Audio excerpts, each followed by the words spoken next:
Mga kababayan, mukhang hindi na biro ang sitwasyon ngayon dahil mismong si Ferdinand Bongbong Marcos Jr. naglabas na ng utos sa Department of Foreign Affairs para makipag-ugnayan sa Iran. Tanong, ganito na ba kaseryoso ang sitwasyon ng langis ng Pilipinas? Isipin mo ito.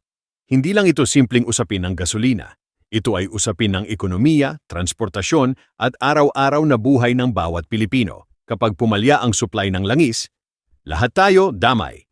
Ayon sa mga ulat, pinakikilos ng Pangulo ang DFA para tiyakin na makakadaan ng ligtas ang mga oil vessels papuntang Pilipinas. Bakit? Dahil sa tumitinding tensyon sa Strait of Hormuz, isa sa pinakaimportanteng ruta ng langis sa buong mundo. At ngayon, may kontrol ang Iran sa pagdaan ng mga barko doon. So ibig sabihin, kailangan na nating makiusap. Hindi ito pangkaraniwan. Kapag ang isang bansa tulad ng Pilipinas ay direktang nakikipag-usap para lang masigurong makadaan ang supply. Ibig sabihin, may banta na talaga. Mga kababayan, tandaan natin, ang Pilipinas ay halos umaasa sa imported oil. Kapag naantala ang delivery, tataas ang presyo ng gasolina, tataas ang pamasahe, tataas ang presyo ng pagkain, at ang pinakatatamaan, tayong ordinaryong mamamayan.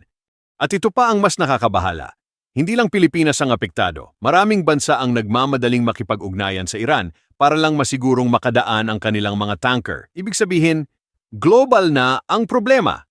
Pero para sa akin, tama lang ang naging hakbang ng gobyerno. Sa ganitong sitwasyon, hindi pwedeng maghintay. Kailangan proactive. Kailangan mabilis. Dahil kapag nahuli ang lahat, krisis na ang susunod.